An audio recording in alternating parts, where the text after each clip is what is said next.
Assalamualaikum warahmatullahi wabarakatuh. Pada video saya kali ini kita akan belajar bersama tentang teori evolusi. Adapun materi yang akan kita pelajari pada video kali ini adalah tentang pengertian evolusi dan perkembangan teori evolusi. Namun sebelum saya teruskan, perhatikan tulisan subscribe. Apabila masih berwarna merah, silahkan klik pula gambar lonceng yang ada di sampingnya. Tujuannya adalah agar sahabat dan adik-adik sekalian nantinya akan menerima notifikasi atau pemberitahuan apabila saya mengupload video baru atau materi yang baru. Bagi sahabat dan adik-adik yang sudah subscribe, maka saya ucapkan banyak-banyak terima kasih. Nah, di sini yang kita bahas, yang pertama adalah tentang perkembangan teori evolusi. Evolusi ini adalah merupakan proses perubahan struktur makhluk hidup dari bentuk yang sederhana menjadi bentuk yang lebih kompleks dan berlangsung dari generasi ke generasi dalam jangka waktu yang sangat lama. Nah, ini waktunya sangat lama. Berapa sangat lama itu? Yaitu bisa mencapai jutaan tahun. Jadi bukan puluhan tahun, bukan setahun 2 tahun, tapi waktunya lama yaitu jutaan tahun. Nah, teori evolusi ini sebenarnya sudah mulai dipelajari setelah adanya tulisan bangsa Yunani pada awal Masehi. Nah, di sini ada beberapa filsuf yang mempengaruhi timbulnya teori evolusi, misalnya yaitu Thales, kemudian Anaximander, kemudian Empedocles, ini adalah orang-orang Yunani, dan juga Aristoteles. Bahkan Aristoteles ini mengemukakan gagasan evolusinya berdasarkan teori metafisika, bahwa alam berubah dari bentuk sederhana menjadi lebih kompleks dan sempurna.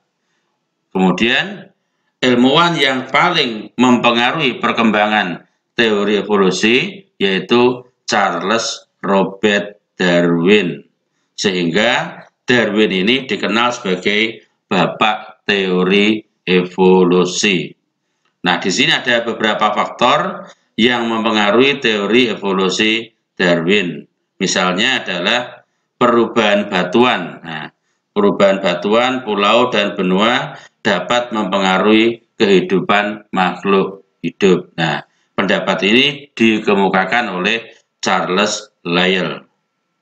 Kemudian yang kedua adalah kecenderungan kenaikan jumlah penduduk lebih cepat daripada kenaikan produksi pangan, sehingga menimbulkan persaingan dalam kelangsungan hidup manusia.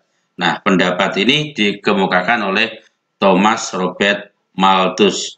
Kemudian, data sebaran flora dan fauna di dunia ini dikemukakan oleh Alfred Wallace, ya. Kemudian Darwin ini juga menemukan berbagai bentuk paruh burung fin dan kura-kura yang berukuran besar dan dengan cangkang seperti kubah yang ditemukan di Kepulauan Galapagos. Nah, ini adalah beberapa teori, ya, yang mempengaruhi teori evolusi Darwin. Nah, di sini perlu sedikit saya sampaikan, ya, bahwa Charles Darwin ini melakukan pelayaran di Kepulauan Galapagos, yaitu sebuah pulau atau kepulauan di Samudra Pasifik di sebelah barat Ekuador. Nah, ini pada tahun 1831, jadi tahun 1831, ketika itu Darwin masih berusia 22 tahun. Nah, di Kepulauan Galapagos ini, Darwin menjumpai berbagai makhluk yang menarik. Di antaranya adalah burung-burung fin yang memiliki berbagai variasi bentuk paruh. Nah, ini bisa dilihat pada gambar di samping ini. Ini bentuk paruhnya beda-beda, ada yang seperti ini untuk memecah biji.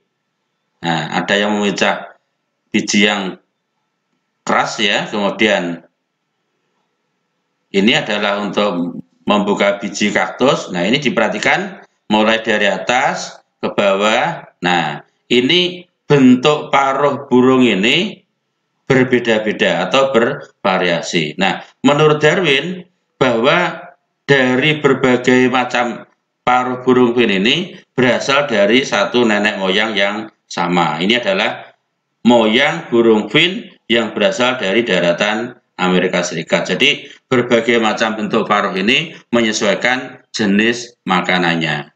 Nah, ini menurut Darwin bahwa burung fin ini berasal dari satu nenek moyang. Nah, sekarang setelah melakukan perjalanan di Kepulauan Galapagos, maka Darwin menulis sebuah buku yang berjudul On the Origin of Species by Means of Natural Selection, yang artinya bahwa seleksi alam merupakan faktor pendorong terjadinya evolusi. Jadi menurut Darwin bahwa evolusi itu terjadi karena seleksi alam. Nah, di sini ada beberapa hal yang perlu saya sampaikan. Yang pertama adalah hasil perkawinan makhluk hidup yang berlebihan memungkinkan terjadinya variasi baik warnanya, misalnya ya, bentuk maupun kemampuan beradaptasi.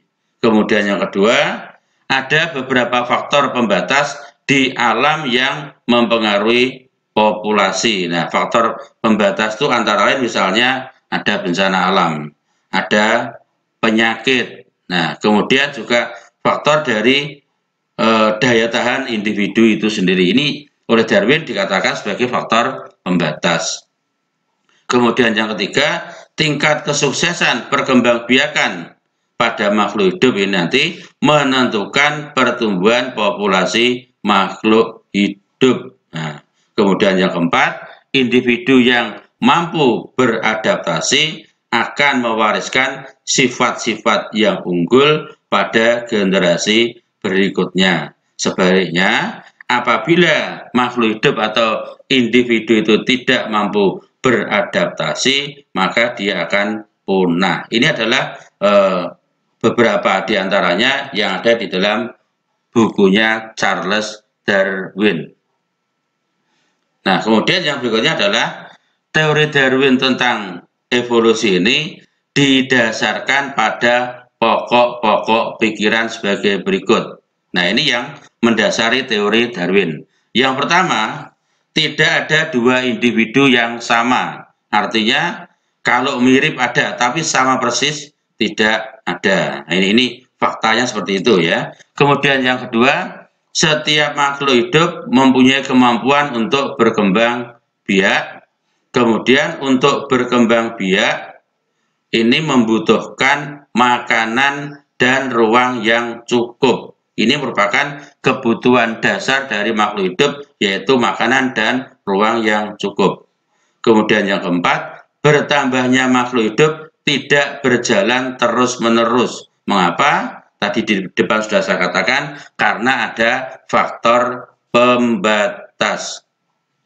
Selain dari hasil ekspedisi di Amerika tadi atau di Kepulauan Galapagos tadi, maka tadi sudah saya katakan bahwa Darwin juga mempelajari beberapa buku yang ditulis oleh Charles Lyell. Tadi sudah saya katakan di depan ya. Kemudian juga buku yang ditulis oleh Robert Malthus. Nah, ini tadi yang saya katakan faktor-faktor yang mempengaruhi atau pikiran-pikiran yang mempengaruhi teori evolusi Darwin. Nah, kemudian nanti di dalam bukunya Darwin yang tadi sudah saya jelaskan, yaitu tentang On the Origin of Species by Means of Natural Selection, atau asal mula spesies yang terjadi melalui seleksi alam. Nah, di dalam buku ini itu sebenarnya ada dua teori utama.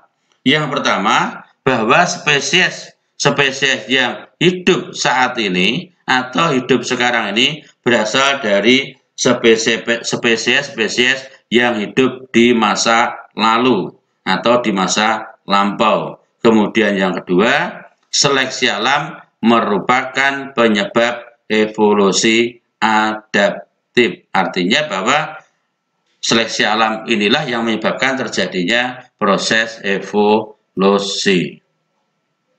Nah, sekarang kita teruskan, yaitu tentang teori evolusi Lamarck versus Darwin. Nah, ini mungkin sahabat dan adik-adik sudah tahu ya, atau sudah sangat terkenal sekali, yaitu tentang perkembangan leher jerapah.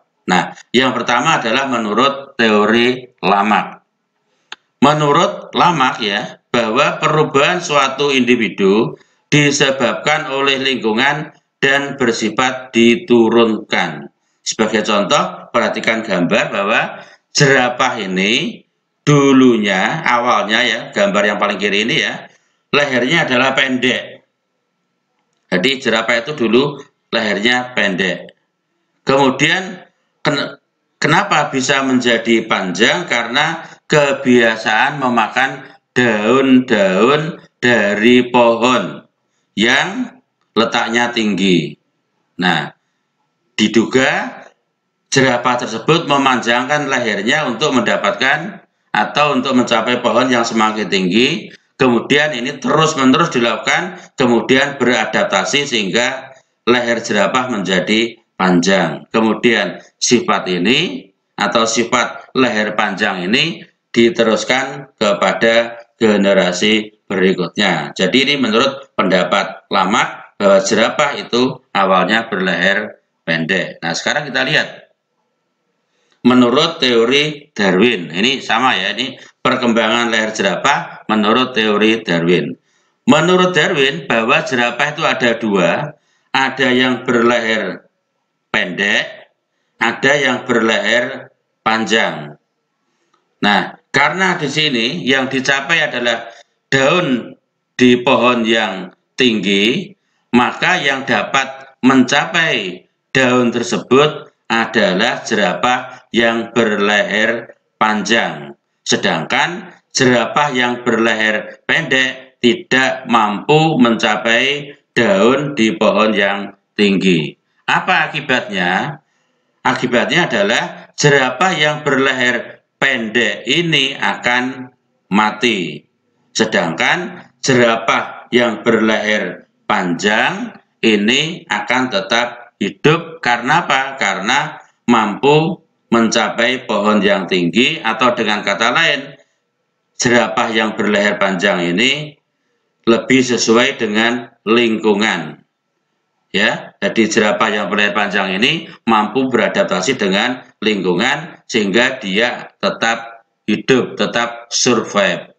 Kemudian jerapah yang berleher panjang ini berkembang biak. Nah, ini namanya teori seleksi alam. Jadi artinya jerapah yang berleher pendek itu punah ya kan, karena dia tidak bisa mendapatkan makanan, sedangkan yang tetap hidup adalah jerapah yang berleher panjang.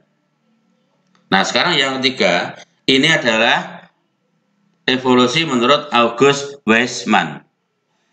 Nah, menurut Weismann, maka sel-sel tubuh tidak dipengaruhi oleh lingkungan. Nah, dia membuktikan pendapatnya dengan mengawinkan dua ekor tikus. Jadi tikus jantan ya, dia mengawinkan dua ekor tikus ya, tikus jantan dan tikus betina. Nah, tikus tersebut sebelum dikawinkan dipotong ekornya terlebih dahulu. Kemudian dikawinkan sampai 21 kali atau sampai generasi ke-21. Hasilnya adalah semua anak tikus yang dilahirkan dari keturunan kedua tikus tersebut ekornya tetap panjang. Nah, ini padahal tadi ekornya tikus itu sudah dipotong, tapi ternyata hasilnya sampai generasi ke-21 tadi ya, maka di sini ekornya tetap panjang. Nah, dari percobaan ini maka Weismann menyimpulkan yang pertama adalah perubahan sel tubuh karena pengaruh faktor lingkungan tidak akan diwariskan kepada generasi berikutnya. Hal ini membuktikan bahwa teori Lamarck tidak benar. Jadi ini Weismann ini adalah orang yang membantah atau yang menolak teorinya Lamarck, ya kan? Kemudian yang kedua, evolusi adalah masalah pewarisan gen-gen melalui sel kelamin, atau dengan kata lain evolusi adalah gejala seleksi alam terhadap faktor-faktor genetik. Nah, di sini Weismann ini menolak teori Lamarck, tapi dia lebih mendukung teorinya Darwin. Nah, sekarang yang berikutnya adalah ada teori yang menentang teori evolusi Darwin. Nah, teori yang menentang teori evolusi Darwin ini adalah teori intelligent design. Nah, teori ini, jadi teori intelligent design ini mengemukakan bahwa makhluk hidup berubah dari masa ke masa karena memang sudah dirancang atau sudah diciptakan atau sudah didesain sebelum kemunculannya. Jadi tidak ada evolusi, tidak ada perubahan. Nah, kesimpulan dari teori ini adalah yang pertama, merupakan pemikiran baru yang berlawanan dengan teori evolusi Darwin. Jadi jelas ini menentang teori Darwin ya. Kemudian yang kedua, objek alam semesta termasuk makhluk hidup menunjukkan adanya tanda-tanda perancangan, bukan dari hasil proses seleksi alam yang tidak terbimbing. Kemudian yang ketiga adalah teori ini menangkap tanda-tanda perancangan dengan analisis kuantitatif. Nah, jadi ini adalah teori yang menentang teori evolusi Darwin, dan sampai hari ini, sampai detik ini pun, teori evolusi yang dikemukakan oleh Darwin itu juga masih menjadi pro dan kontra. Itu yang bisa saya sampaikan. Apabila ada pertanyaan, silahkan tulis pada kolom komentar yang ada di bagian bawah video ini. Terima kasih sudah menyaksikan video kami. Apabila dirasa bermanfaat, silahkan bagikan, silahkan share kepada teman-teman atau kepada rekan-rekan dari sahabat dan adik-adik sekalian. Semoga bermanfaat. Saya akhiri. Wassalamualaikum warahmatullahi wabarakatuh.